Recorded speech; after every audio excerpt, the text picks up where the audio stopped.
Hello guys, good morning. ഇത് short video ആണ് കേട്ടോ. ഞാനൊരു സൂത്രം കാണിച്ചുതരാം. ഇവിടെ ഞങ്ങൾക്ക് രാവിലെ തിന്നാനൊന്നുമില്ല ഗൈസ്. സോ ഞാനതുകൊണ്ട് എന്തെങ്കിലും ഉണ്ടാക്കുന്നുള്ള പ്ലാനിൽ അടുക്കളയിലാണ് ഗൈസ്. അപ്പോൾ ഞാൻ എന്താ പ്ലാൻ എന്ന് വെച്ചാൽ, ഇത് നമ്മൾ ഇവിടെ നിന്ന് കിട്ടുന്ന ആട്ടപ്പൊടിയാണ് കേട്ടോ. എന്തെങ്കിലും ഉണ്ടാക്കുന്നുള്ള പ്ലാനിൽ നിൽക്കുകയാണ്. എന്തെങ്കിലും വയറ് നിറച്ച് നമുക്ക് കഴിക്കണമല്ലോ. അപ്പം നമുക്ക് എന്തെങ്കിലും പ്ലാൻ ആക്കാം. ക്യാമറ അവിടെ ഇരിക്കട്ടെ. ഇപ്പോൾ നമുക്ക് വീഡിയോ എടുക്കാനൊന്നും ആരും ഇല്ലെന്നേ.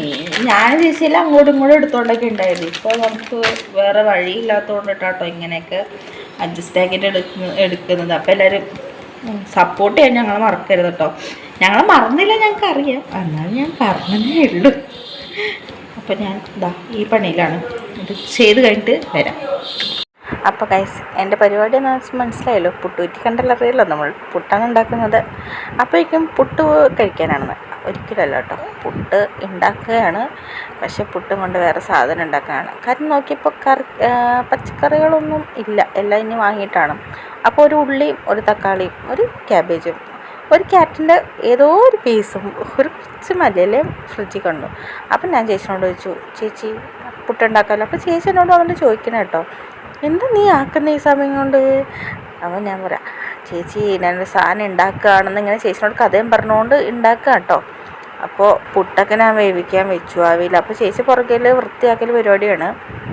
പിന്നെ ഈ ഉള്ളി, തക്കാളി, ക്യാബേജ്, ഒരു തുണ്ടി ക്യാരറ്റ്, ഇഞ്ചി ഇതൊക്കെ കൂടി നല്ലോണം അരിഞ്ഞ് അപ്പോൾ എന്നുണ്ടാക്കാൻ പോണെന്നല്ലേ. ഞാനൊരു പുട്ട് 2 കോഴിമുട്ടയൊക്കെ പൊട്ടിച്ചിട്ട് ഒരു പുട്ട് മിക്സ് പോലെ ഉണ്ടാക്കാൻ വേണ്ടിയിട്ടൊരു പ്ലാന് ചെറുതായിട്ട്. അപ്പോൾ അതിനുള്ള പരിപാടിയാണ് കേട്ടോ. അപ്പോൾ ഇതൊക്കെ കൂടി അരിഞ്ഞ് മിക്സാക്കി എല്ലാം ചട്ടിയിലാക്കി പുട്ടൊക്കെ കൂടിയിട്ട് പിന്നെ പുട്ടൊക്കെ പൊടിച്ച് ഈ മസാലയൊക്കെ ചേർത്ത് ഗരം മസാലയൊക്കെ ചേർത്തപ്പോൾ നല്ല ടേസ്റ്റ് ആണല്ലോ. അവസാനം ഞാൻ കഴിച്ച് നോക്കി, എനിക്കിഷ്ടപ്പെട്ടു. എല്ലാവരും കഴിച്ച് നോക്കിയിട്ടോ, നല്ല ടേസ്റ്റ് ഉണ്ടായിരുന്നു ഗൈസ്. അപ്പോൾ ഇതേപോലെയൊക്കെ പുട്ടൊക്കെ ഉണ്ടെങ്കിലൊക്കെ ട്രൈ ചെയ്ത് നോക്ക്, അടിപൊളിയാണ്. അപ്പോൾ എല്ലാവർക്കും ടാറ്റാ, ബൈ.